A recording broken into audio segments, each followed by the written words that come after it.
Dieu a dit à Abraham, Abraham, pourrais-tu compter les étoiles?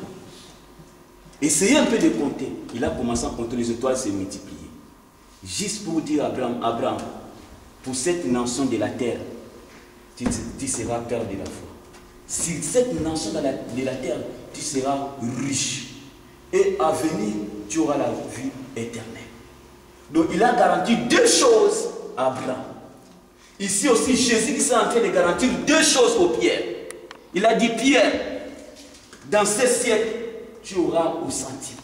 Et en avenir, la vie éternelle. Alléluia.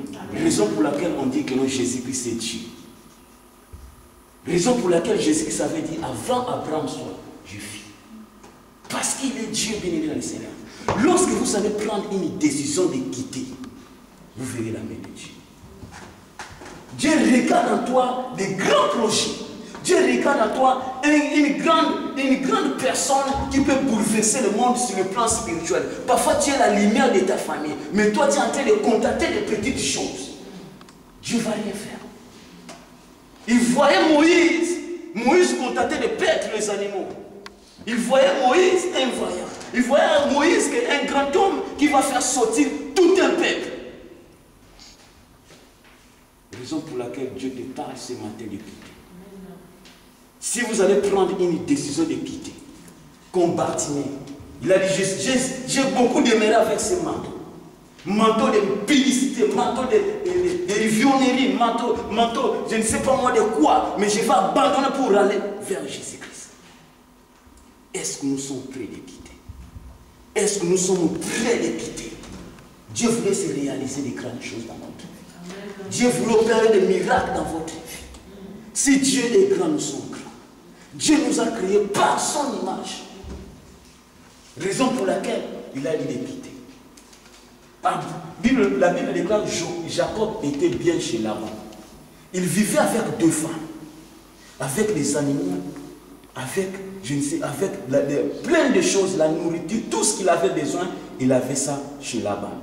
Mais Dieu lui a dit, mon frère, tu es bien chez Laban, tu t'habilles très bien, tu manges très bien. Mais je te dis une seule chose, rentre dans ton pays et je te ferai du bien. Donc quelque part dans la vie de Jacob, il n'y avait pas de bien. Quelque part dans la vie de Jacob, il n'y avait que de l'angoisse. Bien sûr, il avait l'argent. Bien sûr, il avait des femmes. Mais en lui, il n'y avait pas la présence de Dieu. Il n'y avait pas la promesse de Dieu. La promesse de Dieu était étouffée. Raison pour laquelle Dieu lui a dit, rentre dans ton pays, je te ferai du bien. Dieu voulait faire du bien à quelqu'un ce matin. Mais ce qu'il te demande, de quitter d'abord. Vous pouvez être à la maison, vous mangez très bien, vous vous habillez très bien, vous êtes très bien dans votre maison, mais Dieu te regarde, il y a quelque chose qui manque dans votre vie. Vous pouvez faire tout ce que vous avez besoin. Vous pouvez faire tout ce que vous avez besoin. Mais quand Dieu te regarde, il y a quelque chose qui manque dans votre vie.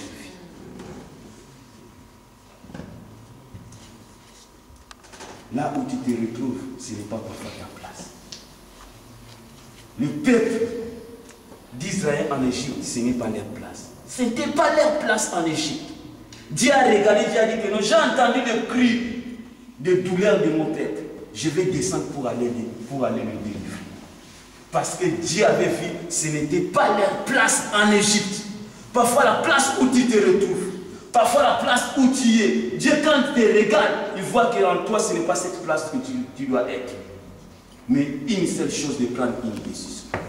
La Bible déclare, Bartimée, son père était timide, honorable. Son père avait beaucoup d'argent. Son père était connu dans la ville de Jéricho. Mais son père n'avait pas dit à Bartimée, Bartimée, reste à la maison, moi je vais aller chercher pour toi. Voici la logique sur laquelle nous avançons. Ne comptez pas sur quelqu'un pour entrer dans votre destinée. Ne comptez pas sur quelqu'un pour vous introduire dans votre destinée. L'homme, c'est l'homme. Mais Bartimée était aveugle, il avançait avec son aveuglement. Avec son aveuglement, bien aimé dans le Seigneur, il a rencontré Jésus-Christ. Avec son aveuglement, il ne voyait pas. Mais il dit qu'un jour, je vais entendre la voix de cet homme. Un jour, je vais entendre la voix de cet homme et cet homme-là va me délivrer. Les gens ont essayé de lui mépriser. Les gens ont essayé de lui calmer. Reste-toi tranquille. Il ne faut pas parler, toi tu es aveugle. Et nous sommes en train de voir. On n'a pas encore résolu notre solution. Toi reste d'abord là-bas. Mais il a persévéré pour prier. Si vous allez prendre une décision ce matin de quitter, bien aimé, c'est l'Éternel va vous bénir. Si vous allez prendre une décision de quitter, parfois vous touchez 200, 300 dirhams par jour. Par mois, vous avez 200 euros, 300 euros. Vous êtes en train de voir que non, avec le 200, 300 euros, je vais aller avec moi. Mais quand Dieu te regarde, il regarde en toi, il y a des millions. Quand Dieu te regarde, il te regarde que non, cette femme peut changer l'atmosphère spirituelle de son pays. Mais en toi, tu es en train de se minimiser. Tu ne te rends pas compte de ce que tu es. Dieu a besoin de tout et chacun de nous. Qui va dire Seigneur, j'en ai marre de ça. Qui va dire Seigneur, je voulais quitter ce matin. Seigneur, je voulais prendre une décision de quitter. La Bible déclare toutes choses à son temps. Bien aimé dans le Seigneur, toutes choses à son temps. Si Bartimée avait laissé